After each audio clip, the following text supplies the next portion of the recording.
Hi, this is Ameila and Elizabeth, and you're here with Twinmusix.com. This is Eugene from Jinjer. Thanks for having this interview with us today. We really appreciate it.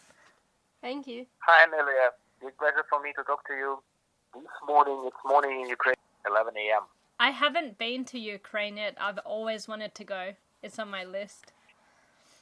Well, it's a country to visit, definitely.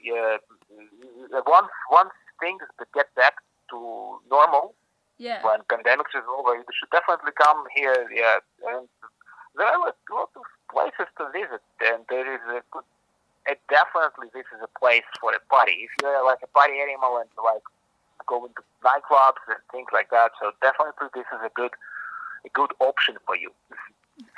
Yeah, I think Ukraine must pay me some money for advertisement. So, what's the best thing to see in Ukraine? Well, there is Black Sea shore, the Carpathian Mountains, with forests, and general nature is quite beautiful in some places here. Yeah, and the all historical cities like Lvov or Odessa can be a nice option too. And Kiev is the capital. It's a real party place. It's a party place. There are tons of places to go at night and during the day, and have good food. You can have good food here and there, everywhere. Yeah, the food is really tasty here. It's just tasty. Yeah, and some cultural things like museums, theaters, but definitely this is like the best thing you can do in Kiev, and you really like it. It's like partying and clubbing and things like that. That's awesome! I can't wait to come. It sounds amazing. Well, so it seems like I got you hooked on this, yeah? Yeah, you did. I can't wait to come. Succeeded, yeah. Okay. I hope next year things will be okay, pandemics will be over, so just feel free coming here during the summer. I think the best time to come and visit Ukraine, or maybe early autumn. I hope so. I will be away on tour. Oh yeah, because we come to Hellfest every year, and we love that festival. It's one of our favorite. We're gonna play Hellfest next summer. We will be there. Is there. Yeah, we will be there. So will we. Awesome. Twinmusix, right? Yes, that's us. Yeah. Okay, I need to note it down somewhere. Okay. How's it been touring? But we are not touring now. The last tour we did this small social distancing touring in Germany last September. Yeah, that's the one I'm talking about. Yeah. Now I got you. Well, it was a very interesting experience. It was something I believe nobody ever done. Yeah. No. Before. Yeah. Social distancing shows, especially during the times of pandemics, it was a big risk. First of all, let's admit that it was a big risk to agree to this, because there were more chances for this not to happen than happen, because infection rates could rise any moment, and local authorities would just ban the shows. Fortunately, we managed to do the shows within this window when things were calm. Now, after a month after that, infection rates started to increase again. It's the second wave in Europe, and now that would be impossible. But we managed to do that during, the window in between waves, and it worked well. Secondly, nobody really knows how to regulate people traveling from country to country now. Right. It's a huge mess at the border. It is a very big mess for border control. They were holding us at the police office for 3 hours. Whoa. We were constantly explaining to them why we're here, what we're doing, showing them all the papers, all the official documents, stamps, everything. And at some point, they almost sent us back home. Yeah, but we just were well prepared. We had invitations. We had papers from local authorities too, and it worked well. So they let us in, and well, I have to say that shows in Germany and in Switzerland are very different because these two countries have two different approaches to the problem. And Switzerland is way more relaxed. It has much less regulations, much less social distancing. Germany is way stricter. But anyway, it was huge fun to play. Yeah, and everyone who was there, local crews, local promoters, fans who came to see us, everyone was extremely happy. There was no single negative reaction from people who were there. We had some negative reactions from people who were overseas, from Americans, because it was very hard for them to understand that things are not the same everywhere, and even in America things are very bad. There are places over the seas where things are not that bad and people can go and see shows. For example, Switzerland, imagine this, they were having shows since early summer, since June. Yeah, and in Finland, for example, I had an interview a couple of days ago, and they told me that in Finland, they were having shows all summer long, even summer festivals, open-air festivals. So in some places, things are better than the others, and it's cool. It means that people can enjoy life, more or less in a normal way.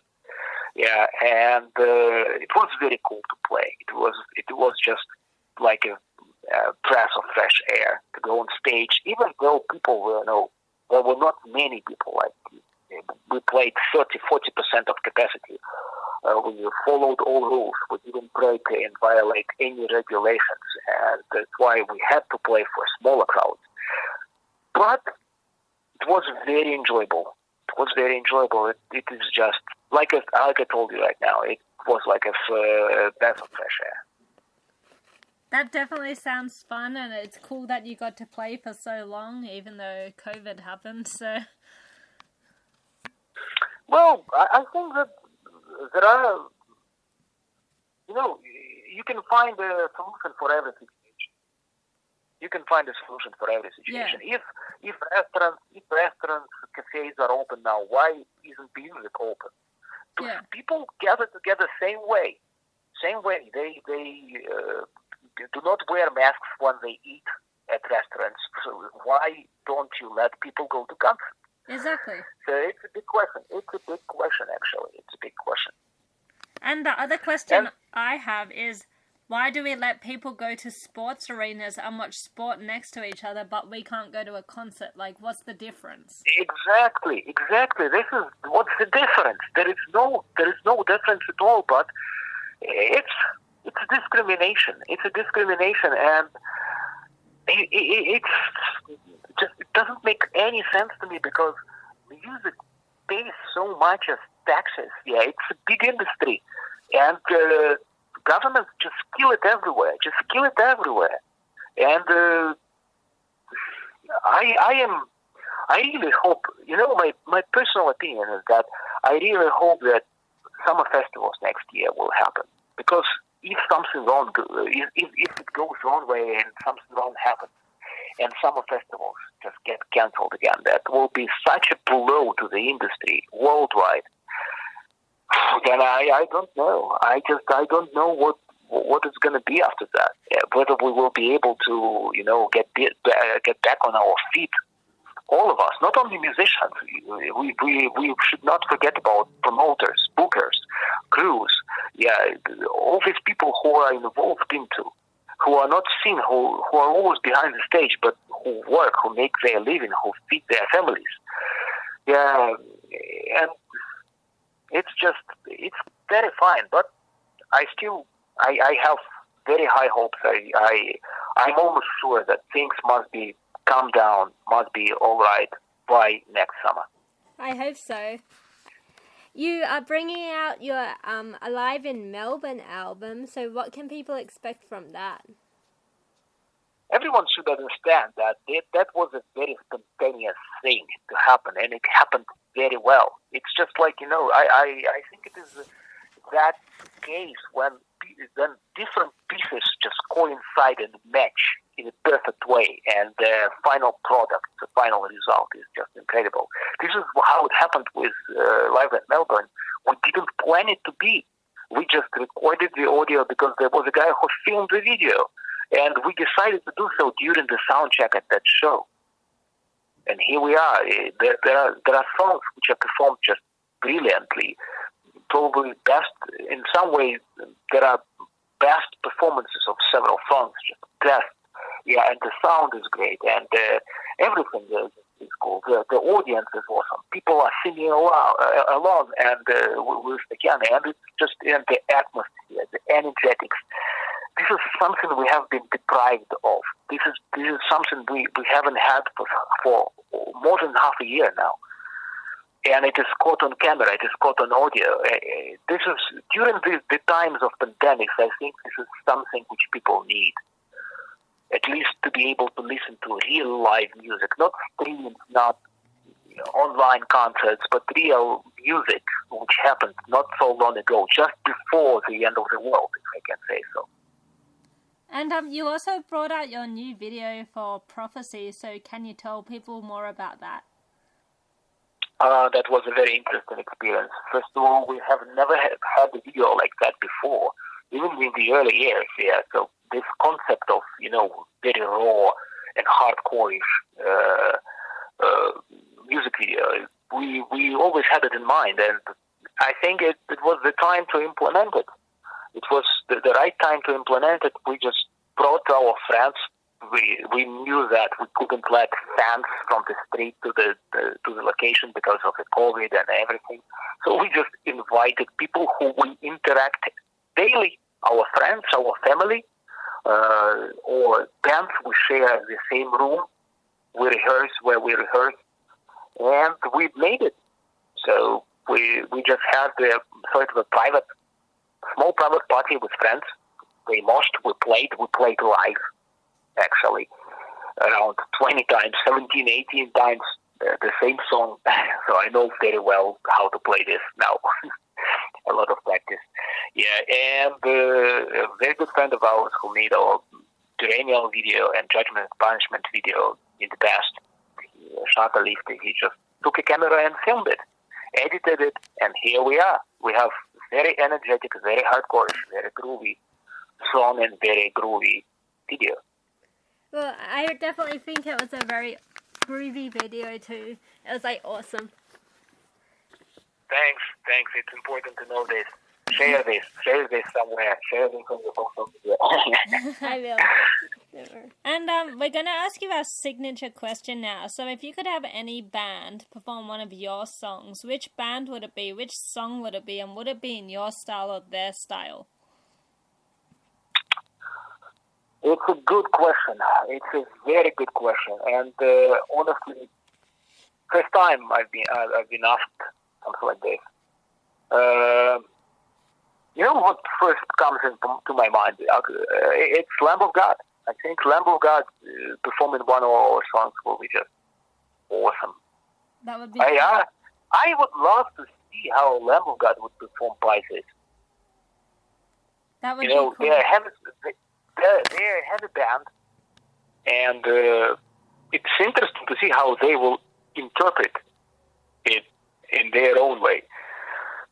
Yeah, and on the other hand, I would like to see how that would play one of our songs. Yeah, that would be fantastic to see them playing something like Beat of Consciousness. Yeah, I would love to see Gajira perform our Beat of Consciousness. Yeah. You gave me some food for thought, honestly. Maybe you should contact them and get someone to play your song. Maybe when I meet them in person, because I have never met them. Yeah. Once I meet them in person, I'll give them an idea. Good idea. Well, if it happens, we want to know about it. So, Sure. sure. And last question, is there anything else you would like to say to your fans? I would like just to thank everyone for support. Yeah, like, guys, thank you very much for being supportive so much. Yeah, thank you very much for being supportive so much. Yeah, we really appreciate that fans are so much dedicated. It's cool to experience this. It's really cool to experience this. Yeah, that they stay with us, they wait for us, they support us, and they see, they watch our videos, yeah, leave comments. So it's cool. It's really cool. And I always say that be kind to each other. Peace, love, and harmony. Awesome. Thank you so much for this interview today. We really appreciate it. Thank you. Thank you, Ameila. It was really, really cool to do this. I enjoyed it. Awesome.